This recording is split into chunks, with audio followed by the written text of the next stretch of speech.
Today, before we read, we would like to offer our humble obeisances at the desk of Srila Prabhupada, that please give us your mercy, that when we read your lifetime, maybe we can imbibe some of those austerity that you have performed.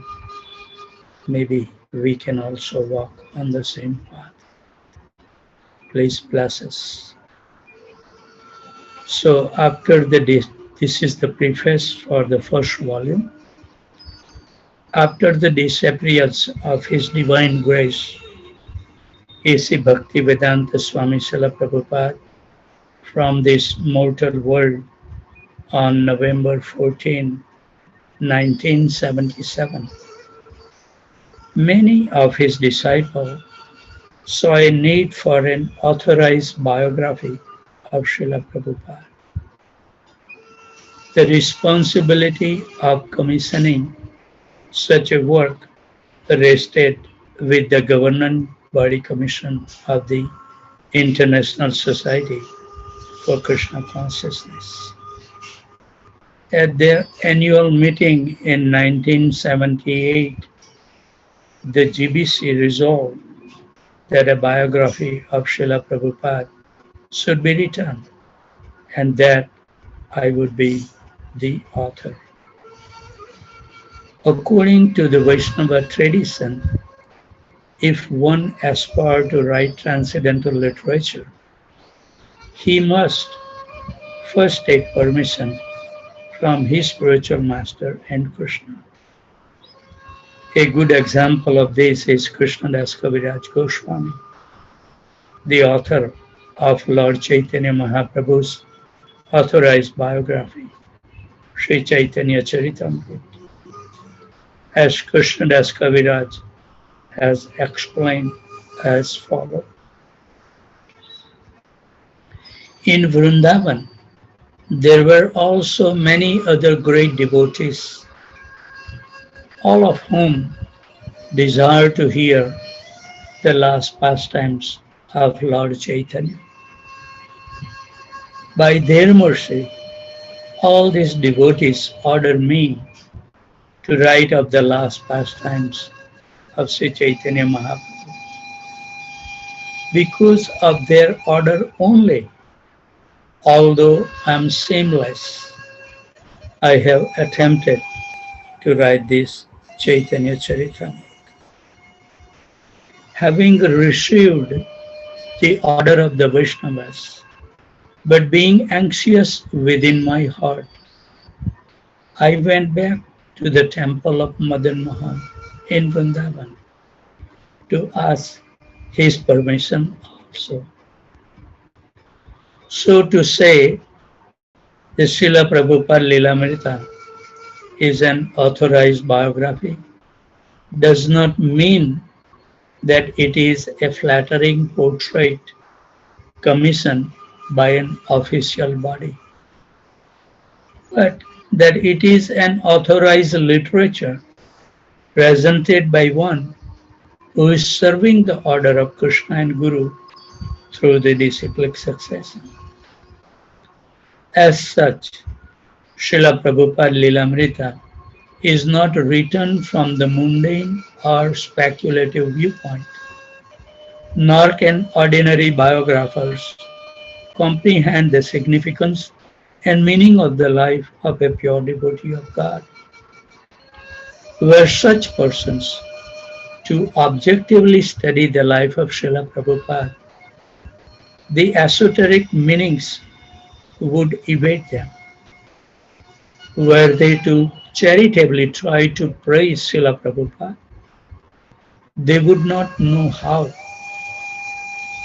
But because Srila Prabhupada Lilamrita is authorized through the transcendental process, it can transparently present the careful reader with a true picture of Srila Prabhupada. Another important aspect of the authenticity of Srila Prabhupada Lilamrita is the vast amount of carefully researched information that I'm able to focus into each volume. The leading devotees of Krishna consciousness movement, in addition to giving me permission to render this work, have also invited the world community of ISKCON devotees to help me in gathering detailed information about the life and person of Srila Prabhupada. The Bhakti Vedanta Book Trust, Prabhupada's publishing house, has given me his collections of letters totaling over 7,000, and scores of Prabhupada disciples have granted interviews and submitted diaries and memories of their association with Srila Prabhupada. Aside from his disciples, we have interviewed many persons in various walks of life who met Srila Prabhupada over the years. The result is that we have a rich, composite view of Srila Prabhupada, drawn from many persons who knew him in many different situations and stages of his life. The acknowledgement section in this book lists the person who cooperated to bring about Srila Prabhupada's Lilamrita.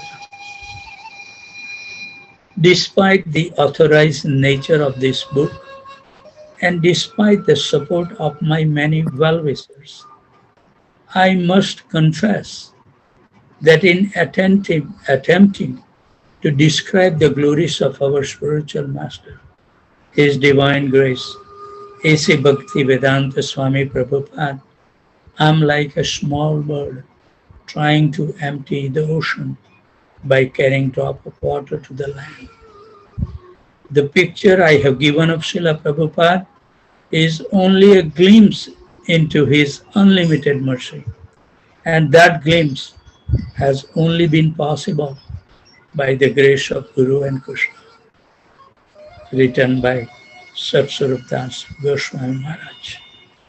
So also we would like to offer our humble obeisances at the desk of Satswarup Das Goswami Maharaj, that he has been so kind to spend many hours of his life to gather all this information and write in magnificent way.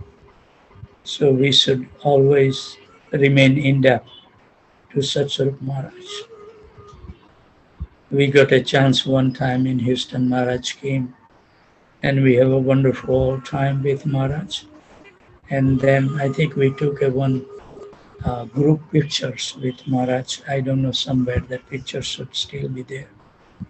But it was very enlivening to show those great personality who saw Srila Prabhupada. Acknowledgements. This is Satsur Maharaj's writing. I would like to acknowledge the many persons who cooperate to make this biography of Srila Prabhupada possible. Notable among them are Acharya Devidasi, Agrahya Das, Arundhati Devidasi, Asta Sakhi Devidasi, Baldev Vidyabhushan Das, Balai Devidasi, Bharadhraj Das, Bhakti Charuswami, Bhakti Marg Devidasi, Bimala Devidasi, Brahma Muhurta Das, Brahma Sampradaya Devidasi, Bruhat Mudanga Das,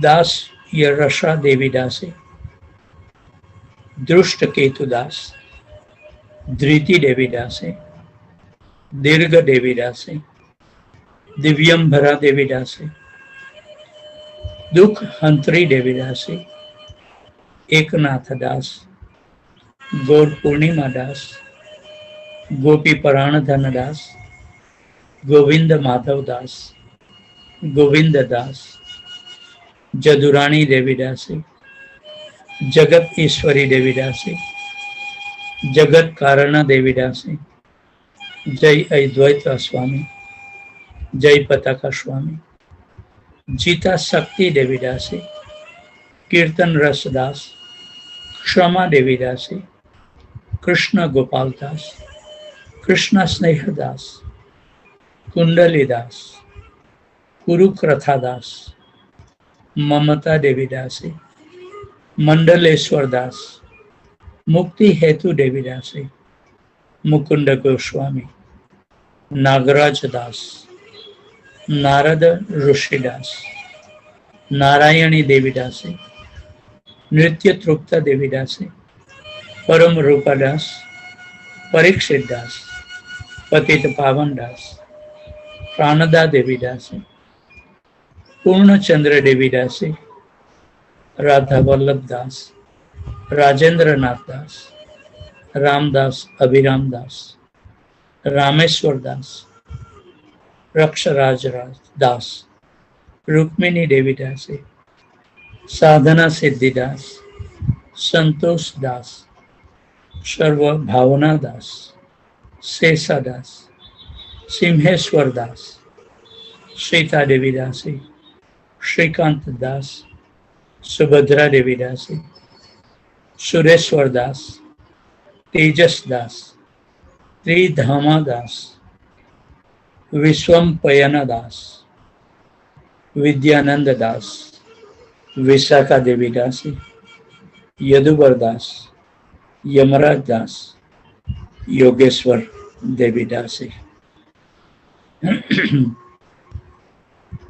So also we offer our humble obeisances to all these great personality who has helped us to know Srila Prabhupada in all respect in different situations. So all glories to them. So now we will read the introduction. From childhood, Srila Prabhupada worshipped Lord Krishna, understanding him to be the Supreme Personality of Godhead, the source of all existence. And beginning at age 22, after his first meeting with his spiritual master, Srila Bhaktisiddhanta Saraswati Thakur, Srila Prabhupada became more and more active in spreading the teaching of Lord Sri Krishna. In Srila Prabhupada Lilamrita, Volume 1, we see Srila Prabhupada struggling alone to publish Back to Godhead magazine, personally typing, editing, visiting the printer, and then distributing the copies on the street of New Delhi. Working alone in Jhansi, India, Prabhupada gathered a few part-time followers to create the League of Devotees, an early attempt to enact his vision of introducing people from all nations, races, and level of society to Krishna, the Supreme Personality of Godhead. Srila Prabhupada was still alone as he arrived in America in 1965. But he was filled with faith in Krishna and determination to establish Krishna consciousness in the West and thus fulfill the desire of his spiritual master and the prediction of the scriptures and previous saints.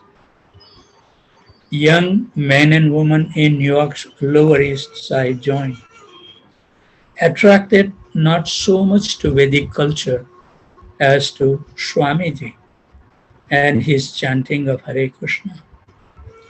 Thus, beginning from a small storefront, Srila Prabhupada introduced the Hare Krishna movement to America. We follow Srila Prabhupada to San Francisco's Haight-Ashbury during the hippie heyday of 1967. As he establishes his Krishna consciousness movement there, just as he had done in New York City. Then in May of 67, he appeared to suffer a heart attack and returned to India to recuperate. It became even clearer that the Krishna consciousness movements, its life and its growth depended entirely upon him. Although a few dozen sincere workers were dedicated to his service, they felt helpless and incompetent to do any missionary work, or even to maintain their own spiritual vows, to abstain from illicit sex, meditating, intoxication, and gambling. Unless he were personally present to lead them. In December 1967, Srila Prabhupada returned to America and his young spiritual family. As Srila Prabhupada would comment several years later, his movement didn't really begin until this return to America in December 1967. His time was limited. He knew the heart attack had proven that. Now, in whatever time was left, he had to accomplish his mission. And as his International Society for Krishna Consciousness began to grow, it gradually spread beyond its simple and sometimes humorous beginning to become a spiritual institution considered noteworthy even among world religions. In the present volume, we follow Srila Prabhupada through the years of his greatest active participation in ISKCON, the International Society for Krishna Consciousness, as its sole leader. In 1968, Srila Prabhupada has approximately 50 disciples and 6 ISKCON centers. Haribol. Although his followers have increased their numbers, most of them are no more than sincere neophytes.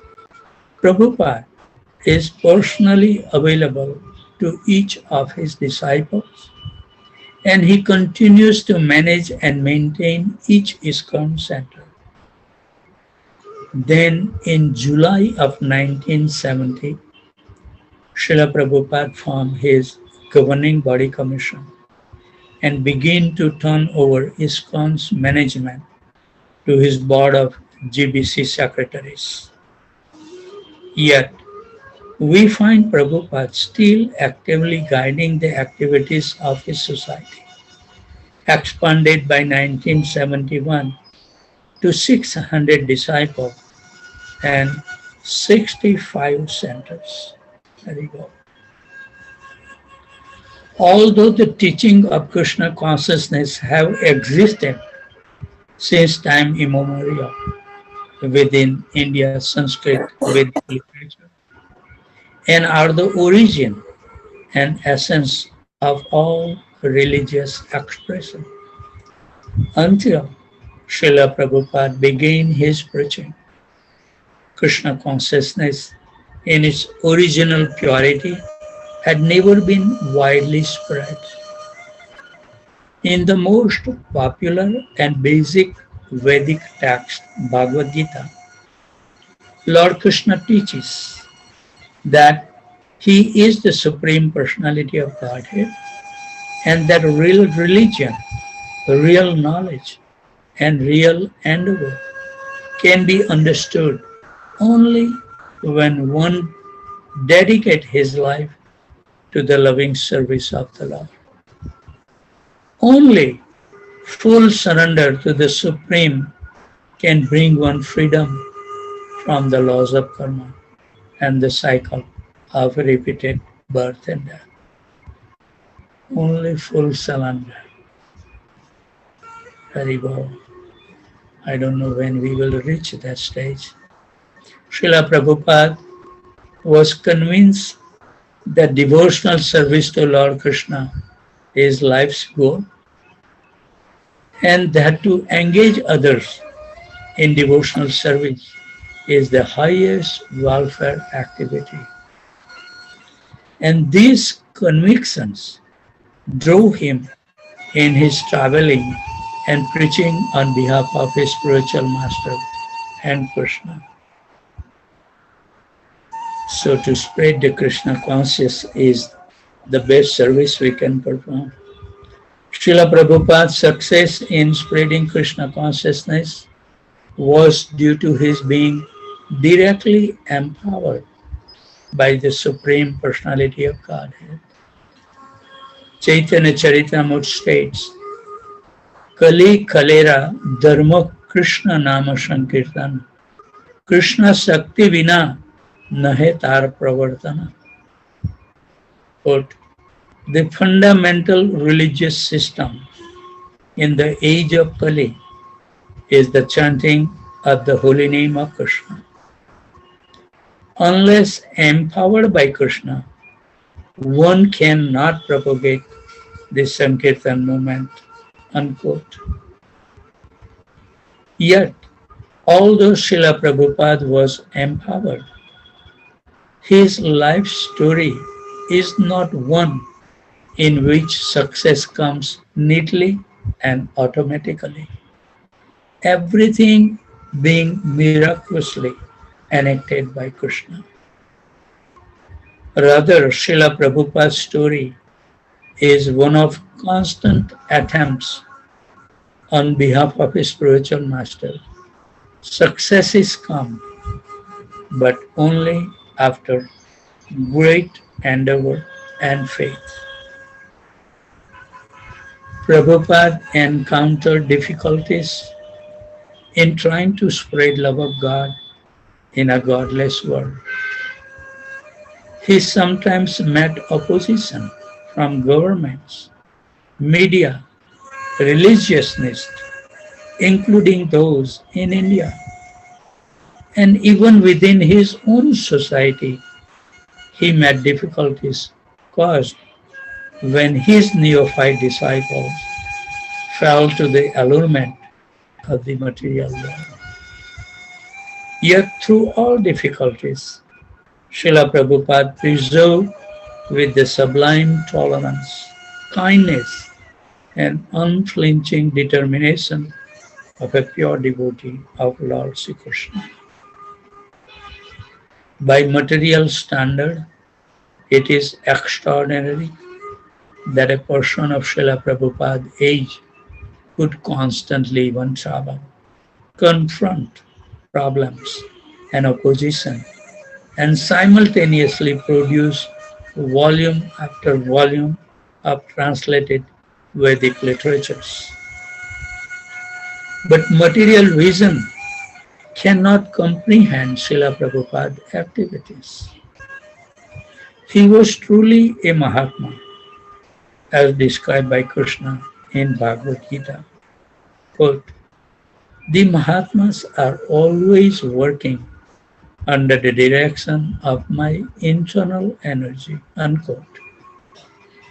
In spreading Krishna consciousness, Srila Prabhupada was far from merely a religious zealot trying to increase a sect. His writing, traveling, and preaching were done in pure devotion to Lord Sri Krishna and were therefore transcendental. It was Krishna himself, Srila Prabhupada saw, who was bringing the results. Lord Chaitanya has stated, Prithvi te ache yata nagar adi gram sarvata prachar haibe mora nam. Quote, in every town and village, The chanting of my name will be heard. Unquote. So it is our duty to make it possible. These words, directly spoken by Lord Chaitanya, are certainly true. The Lord's prediction must come to pass. Many Gaudiya Vaishnavas, however, even as recently as the disciple of Bhaktisiddhanta Saraswati, considered the Lord's prediction problematic. The name of Lord Chaitanya in every town and village? Should this be taken allegorically? Certainly the Americans, the Europeans, Africans, the Polynesians, the Mongolians, and the uncultured mlechas outside of India could never become Vaishnavas. Thus Lord Chaitanya's words had seemed an enigmatic topic for speculation. Srila Prabhupada, however, was under orders from his spiritual master, Srila Bhaktisiddhanta Saraswati, to preach Krishna consciousness beyond India.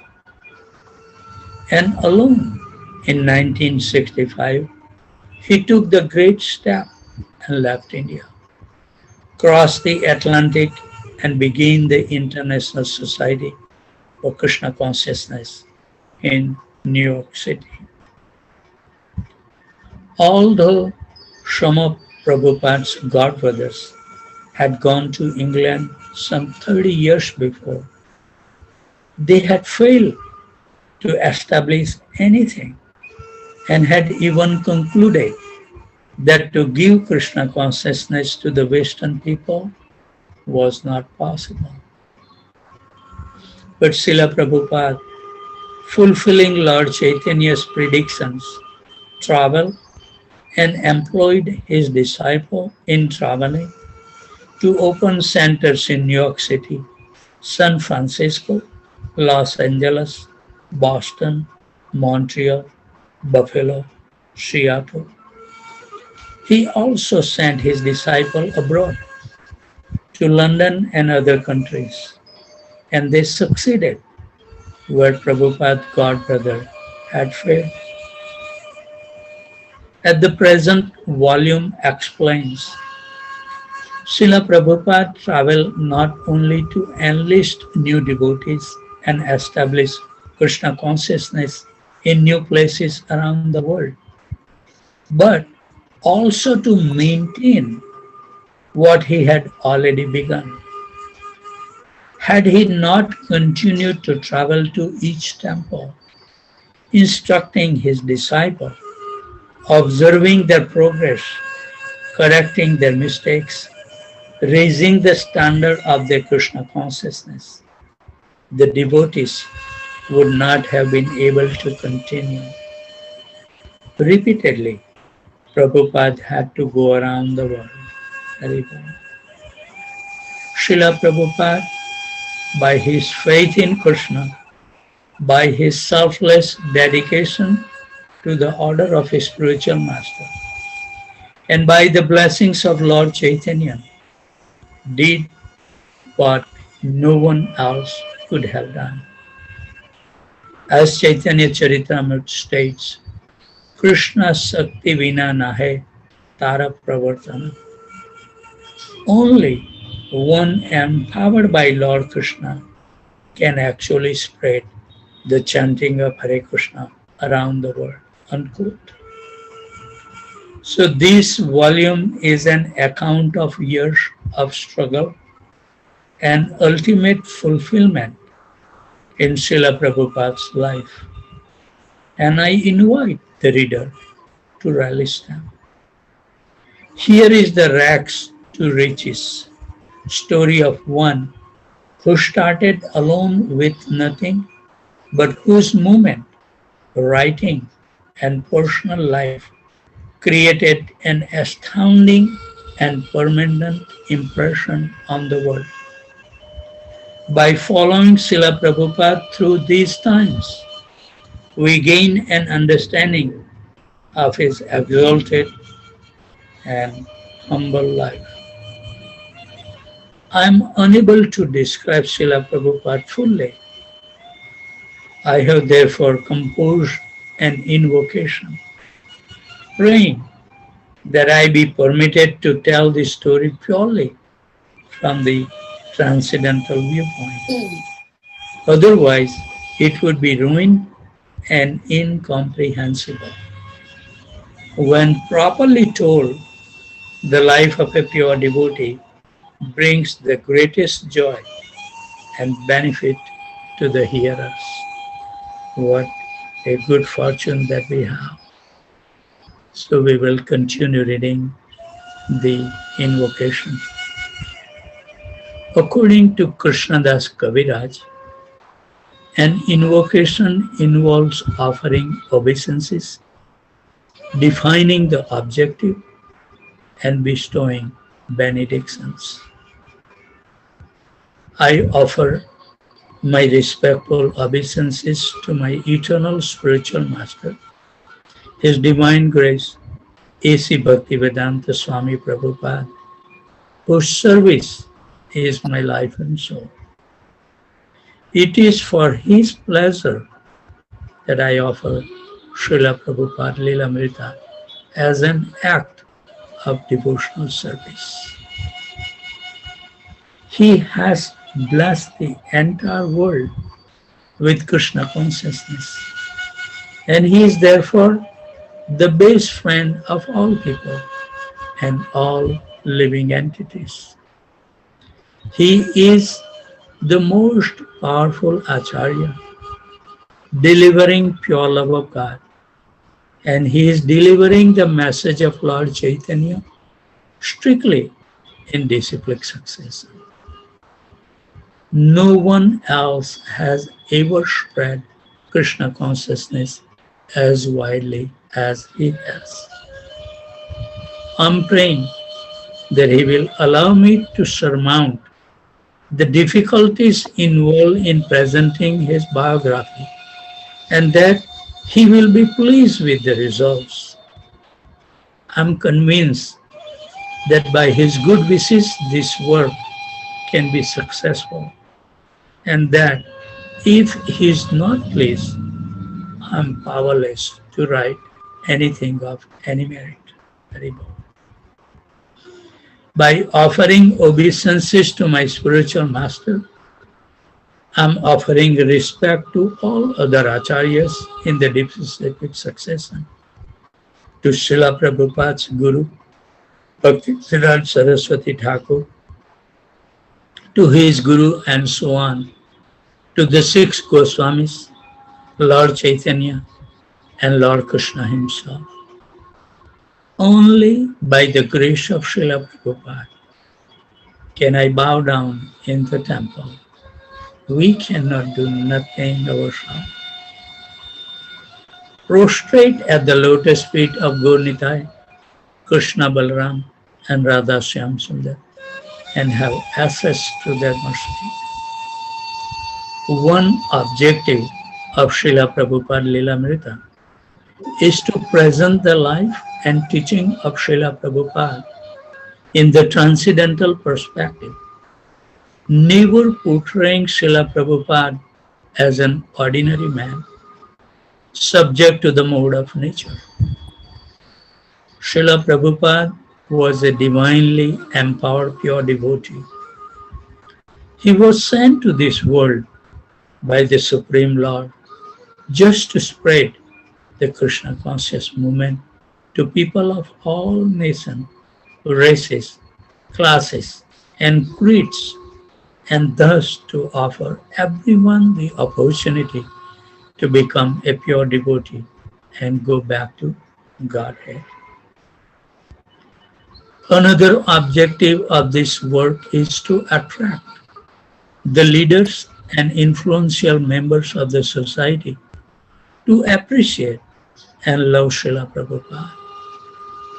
This biography must be honest, factual, and correct in transcendental knowledge, and it must captivate and please the reader. Srila Prabhupada Lilamrita must enlighten and please and also move the reader to into the writing of Srila Prabhupada. My ultimate objective is that the reader be further moved to take up service to His Divine Grace, Srila Prabhupada. Although it is appropriate while writing an invocation to offer a benedictions to the reader, I am fallen and cannot offer my any benedictions.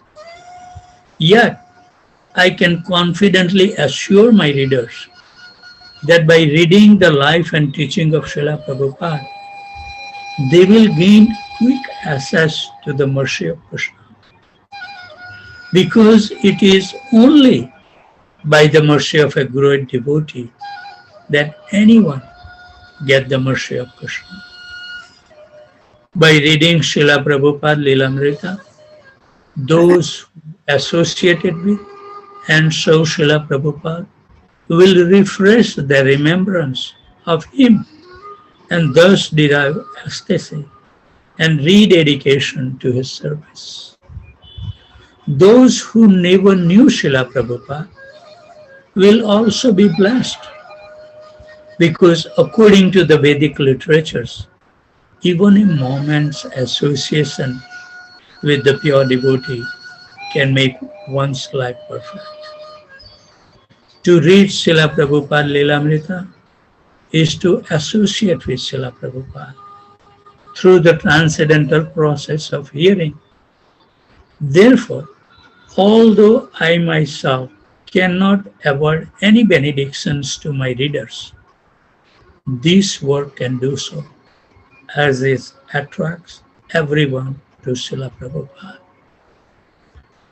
Thus, having made the invocation to this work, offering obeisances, describing my objectives, and offering benedictions, I remain fallen and dumb, begging at the lotus feet of my Guru Maharaj and waiting for his mercy, which alone can allow this poor writer and poor devotee to speak well. What a great humility. My dear Srila Prabhupada, my dear Lord Krishna, if you think I can be trusted to write correctly, then please allow me to do so. There is a great need for this transcendental literature, as the human beings of Kali Yuga are in deplorable state of spiritual blindness, with no knowledge of the relief to be gained by service to the pure devotee. The devotees of the Lord and the many sincere followers of Srila Prabhupada are eagerly receiving this work. They want to hear more and more of Srila Prabhupada's activities and instructions, and they want to see them presented expertly so that others may also become attracted to join us in loving, dedicated service to Guru and Gauranga. My dear Srila Prabhupada, I know I have to work hard to produce this literature, and I promise to do so. But my effort will be only a spinning of concocted empty words unless you become present in these words and bring them to life with transcendental potency. Satsvarup Das Goswami. What a wonderful. So we will be beginning. I think we are not reading tomorrow, and Monday and Tuesday, Sunday is off. Monday and Tuesday I will be traveling, so I don't think I will be able to join on the call because Monday I will have to leave by same time as we start our call, travel to Mumbai. Normally used to take only 3.5, 4 hours, Now I heard that it take minimum 10 to 12 hours. So I have to leave early. So I don't want to miss my flight, and anything can happen. My Guru Maharaj always used to say, it is safe to be at the airport rather than sitting at your home. So following in his instruction, I'll be leaving on Monday. So I will miss your association on Monday and Tuesday because I will be traveling. But I will promise you all that if Krishna so desire, I will join you on Wednesday morning at 2 o'clock. That's for sure. Uh, and then we will continue reading Srila Prabhupada's life story. And I think this will give us the impetus, seriousness. What should we do to assist Srila Prabhupada? Just becoming a follower is not enough. We have to dedicate our life to please Srila Prabhupada and our Guru Parampara. So I think it would be very enlightening to hear this wonderful Lilamrita. I was always anxious to read page by page the whole life biography of Srila Prabhupada. And after many years of my desire, finally Prabhupada has bestowed his mercy so we can read his life.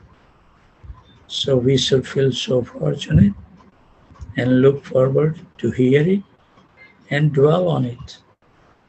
Not only we hear, my Guru Maharaj used to say, real hearing means after hearing whatever, something is going to make some sense in our life. Then dwell on it. How can we make it happen in our life? Draw out a plan. And then, like Prabhupada did, occasionally you go over your plan and see how your plan is moving forward. Otherwise, our life is very short and there is no guarantee that we will be able to see the sunrise tomorrow. No guarantee. Maybe the meal that we have taken, the last meal, maybe the last one. Who knows? So I think all other things are important. I'm not saying that we should leave aside, but one experience I have in my life, that if we dedicate it fully, Krishna will do all other arrangement. Don't try yourself. Dedicate your life and see how Krishna will intervene in your life and make everything so easy. I always used to tell somebody should fire me because every time I got fired, I got the better job. And most of the devotees, they are afraid. They are so fearful. When the boss calls, they just feel, oh, what happened if I get the blank slip? Trust me, brother and sister, if you sincerely dedicate your life, you will see Krishna will always give you better job. And I always was telling, even to my boss, I don't care. If you don't like me, tell me. I will go and find something else. Become fearless in our life.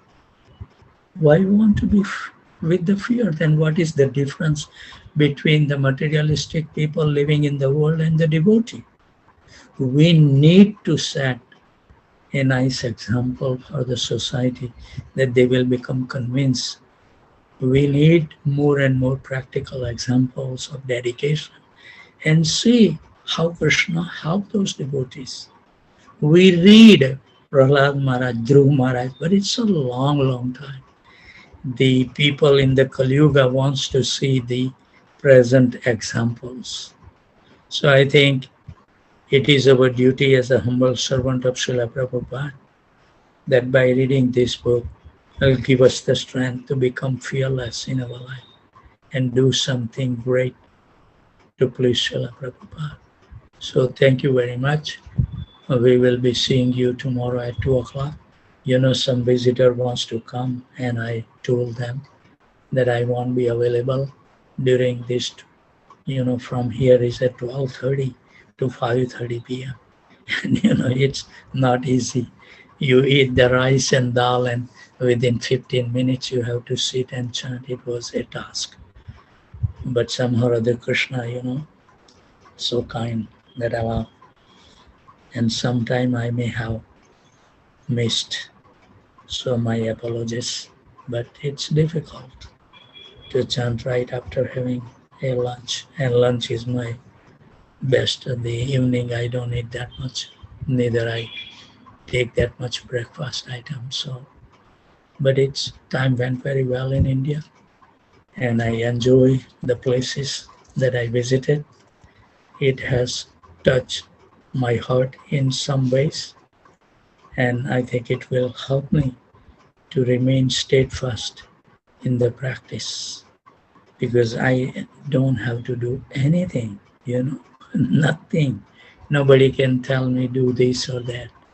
So it is a best time for me to concentrate my effort to become more and more absorbed in chanting the holy name, reading the Prabhupada life, following his footsteps. And whatever we know that this is beneficial to us, we should make attempt to bring into our life. We need to make changes in our life. Devotional life is not stagnant.